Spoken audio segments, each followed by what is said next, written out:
ക്യാമ്പസിന്റെ കുറ്റിയടിക്കലും മറ്റുമൊക്കെ ആയിട്ട് നല്ലോണം യാത്രയും ചെയ്ത് വർക്കും ചെയ്ത് ക്ഷീണിച്ചിട്ട് ഇരിക്കുകയായിരുന്നു. ദുആ ചെയ്തു പോകണമെന്ന് ഉദ്ദേശിച്ചതാണെങ്കിലും നന്നായി വഅദ് പറഞ്ഞു. അല്ലാഹു ഖബൂൽ ചെയ്യട്ടെ, ആഫിയത്ത് കൊടുക്കട്ടെ. അപ്പോൾ നിങ്ങളെല്ലാവരും അവിടെ തന്നെ ഇരിക്കണം, ഉസ്താദിന് പോകാൻ സമ്മതം കൊടുക്കണം. ഇവിടെ നമ്മുടെ ക്യാമ്പസ്, വരാൻ പോകുന്ന ക്യാമ്പസിന്റെ, ഇന്ന് കുറ്റിയടിച്ച ക്യാമ്പസിന്റെ ലോഞ്ചിങ് ആണ് നടക്കാൻ പോകുന്നത്. ക്യാമ്പസിന്റെ പ്ലാനുകളും നമ്മുടെ പദ്ധതിയും പിക്ചറിൽ കാണിക്കാൻ പോവുകയാണ് ഇൻഷാ അല്ലാഹ്. ഈ ക്യാമ്പസ് 25 വർഷം പൂർത്തിയാക്കുകയാണ്.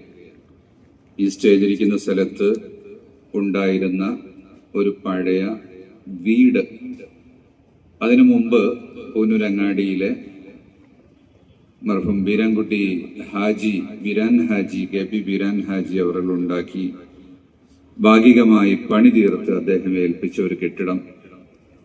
അതിനു മുകളിൽ മെല്ലെ മെല്ലെ നമ്മൾ ഉയർത്തിക്കൊണ്ടുവന്ന ഒരു ഫ്ലോർ പൂർത്തിയാക്കി, പിന്നെ അടുത്ത നില ആസ്പെറ്റോസ് ഷീറ്റിട്ട്, അങ്ങനത്തെ ഒരു 3-ാമത്തെ വർഷം, 2-ാമത്തെ വർഷം പകുതിയാകുമ്പോൾ തന്നെ ഈ ലാൻഡ് നമ്മുടെ കയ്യിൽ വരികയും ഇവിടെയുള്ള പഴയ വീട്ടില് മുറ്റത്ത് പന്തൽ കെട്ടിയ ഒരു ക്ലാസ് മുറിയും, അതിനുശേഷം ഇവിടെ ഓടിട്ട ഒരു പോളിഗ്ലോട്ടിക് സെന്റർ എന്ന് പറഞ്ഞൊരു ഓടിട്ട ക്ലാസ് റൂം മർഹൂം ചാലിയം ബാവ ഹാജി, അവരുടെ ഖബറിടം സന്തോഷമാക്കട്ടെ, അവരുണ്ടാക്കി തന്ന ഒരു കെട്ടിടം. അദ്ദേഹം തന്നെ തറക്കല്ലിട്ടതാണ് നമ്മുടെ മസ്ജിദിന്. അദ്ദേഹം ഒരു ഫാസ്റ്റ് കൺസ്ട്രക്ഷൻ ആയതുകൊണ്ട് മസ്ജിദ് 4 മാസം കൊണ്ട് തന്നെ പണി പൂർത്തിയായി.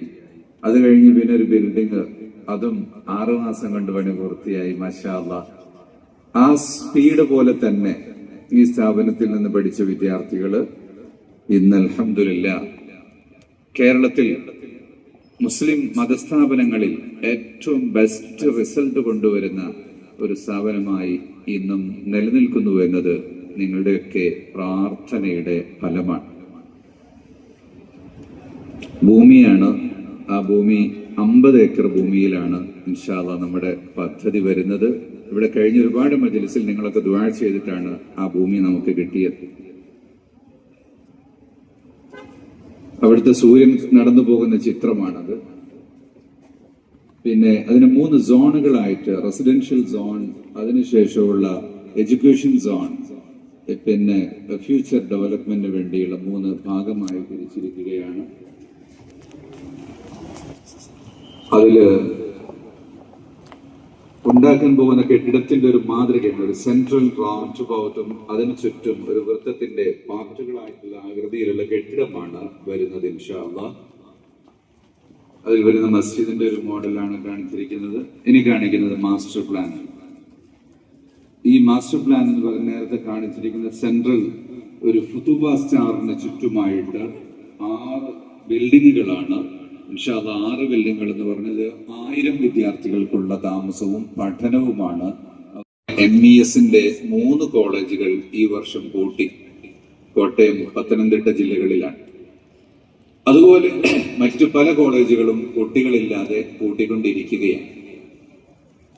ഇസ്ലാമിക സ്ഥാപനങ്ങളാണെങ്കിലും നമ്മുടെ ദർസുകൾ, ദഅവാ കോളേജുകൾ, മറ്റൊക്കെ ജനസംഖ്യയെക്കാളും കൂടുതൽ സ്ഥാപനങ്ങൾ ഇന്നൊരു ഭാഗത്ത് ഉണ്ട്.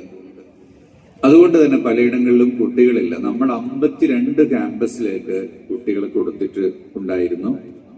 നമുക്ക് കുട്ടികളെന്നും കൂടുതലാണ്. അതിന്റെ കാരണം ഈ സ്ഥാപനത്തിൽ കൊടുക്കുന്ന എഡ്യൂക്കേഷന്റെ, അവർക്ക് കിട്ടുന്ന അച്ചടക്കത്തിന്റെയും ഡിസിപ്ലിന്റേതുമാണ്. അങ്ങനെ വരുന്നത് കൊണ്ട് നമുക്കൊരു ക്യാമ്പസ് ആവശ്യമാണ്. കേവലം ഒരു ക്യാമ്പസ് അല്ല. നമ്മളിപ്പോ ഉള്ളാൾ ദർഗയുടെ അനുബന്ധിച്ചുള്ള കോളേജിലാണ് നമ്മുടെ 200ഓളം കുട്ടികൾ പഠിച്ചുകൊണ്ടിരിക്കുന്നത്. അതുപോലെ മറ്റു പല സ്ഥലങ്ങളിലായിട്ടാണ് പഠിക്കുന്നത്. എല്ലാ സ്ഥലത്തും പഠിക്കുന്നവരെ കുട്ടികളെ നമ്മളൊരു ക്യാമ്പസിലേക്ക് കൊണ്ടുവരികയല്ല. 52 ക്യാമ്പസുകളിൽ നിന്ന് പഠിച്ചു വരുന്നവരെ നാം അവരുടെ ഹയർ എഡ്യൂക്കേഷന് വേണ്ടിയാണ് ഈ ക്യാമ്പസ് ഉണ്ടാക്കുന്നത്.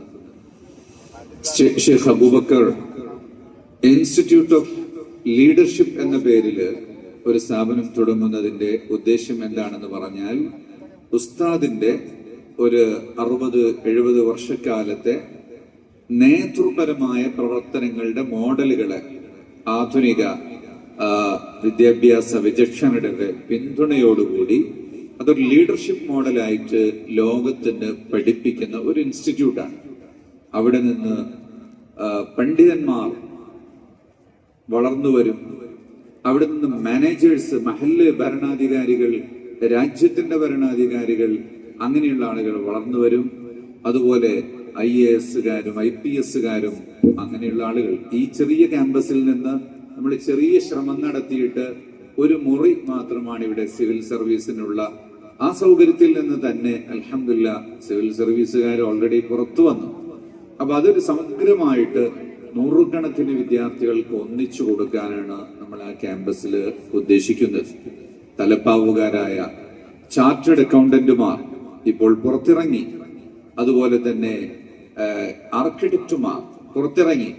അതുപോലെ മറ്റു പല പുതിയ വിദ്യാഭ്യാസം നേടിയവരും ദീനി അറിവോട് കൂടിയുള്ള ആളുകൾ പുറത്തു വന്നു.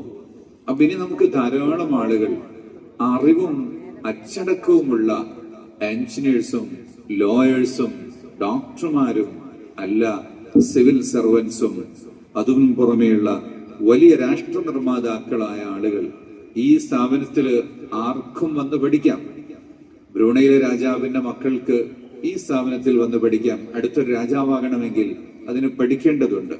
UAE-യുടെ പ്രസിഡന്റിനും സൗദിയുടെ രാജാവിനും അവരുടെ മക്കളെ നമ്മുടെ ക്യാമ്പസിലേക്ക് പറഞ്ഞേക്കാം.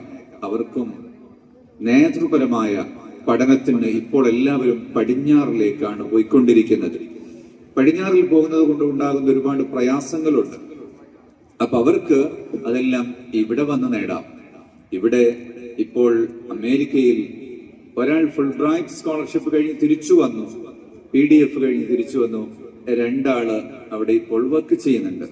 അതുപോലെ ജർമ്മനിയിലും മറ്റുമൊക്കെ പഠിക്കുന്ന കുട്ടികൾ മരം വെട്ടുകാരുടെയും മത്സ്യക്കച്ചവടക്കാരുടെയും സാധാരണ കർഷകരുടെയും മുഅല്ലിമീങ്ങളുടെയും സാധാരണ മാഷുമാരുടെയും അങ്ങനത്തെ ആളുകളുടെ മക്കളാണ് അൽഹംദുലില്ലാഹ് ഈ രാജ്യങ്ങളിലൊക്കെ പോയിട്ട് വലിയ കോഴ്സുകൾ ചെയ്തു വന്നത്. ഈ മദീനത്തുൻ നൂറിന്റെ ഒരു പ്രൊഡക്ഷനാണ്. അപ്പൊ നമുക്ക് രാജാക്കന്മാരുടെ മക്കളെയും പഠിപ്പിക്കാം, ഏറ്റവും പാവപ്പെട്ടവന്റെ മക്കളെയും പഠിപ്പിക്കാം.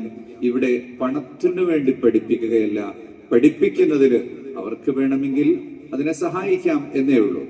അങ്ങനെയുള്ള ഒരു പഠന കേന്ദ്രം ഇന്ത്യയിൽ തന്നെ ആദ്യമായിട്ടാണ് തുടങ്ങാൻ പോകുന്നത്. ആ ഒരു വലിയ സംരംഭത്തിന്റെ വലിയൊരു ഖിദ്മത്തിന്റെ അരമ്പ് റസൂലുള്ളാഹി സ്വല്ലല്ലാഹു അലൈഹി വസല്ലം തങ്ങൾ അവിടുത്തെ ശിഷ്യന്മാരിലൂടെ സ്വഹാബത്തിലൂടെ ലോകത്തിന് നൽകിയിട്ടുള്ള, അവരുടെ ശിഷ്യന്മാരാ താബികൾ ലോകത്തിന് നൽകിയിട്ടുള്ള, അങ്ങനെ പരമ്പരാഗതമായി വളർത്തിക്കൊണ്ടുവന്നിട്ടുള്ള ലീഡേഴ്സാണ് ലോകം തന്നെ നിർമ്മിച്ചിട്ടുള്ളത്. അവരാണ് ബഗ്ദാദ് ഉണ്ടാക്കിയത്, അവരാണ് കൈറോ ഉണ്ടാക്കിയത്, അവരാണ് കൈറുവാൻ ഉണ്ടാക്കിയത്, അവരാണ് അന്തലുസ് ഉണ്ടാക്കിയത്, അവരാണ് ബലൻസിയ ഉണ്ടാക്കിയത്, താഷ്കന്തും സമർക്കന്തും ഹിബയും കാബൂലും എല്ലാം അവരാണ് ഉണ്ടാക്കിയത്. അങ്ങനെയാണ് ഇന്ത്യ രാജ്യത്തേക്ക് വന്ന് ഇന്ത്യയെ നിർമ്മിച്ച ആളുകളെ നോക്കിയാൽ അതിൽ വലിയൊരു വിഭാഗവും റസൂലുള്ളാഹി സ്വല്ലല്ലാഹു അലൈഹി വസല്ലം തങ്ങളുടെ ആശിഖുകളായിരുന്നു, മുഹിബ്ബീങ്ങളായിരുന്നു.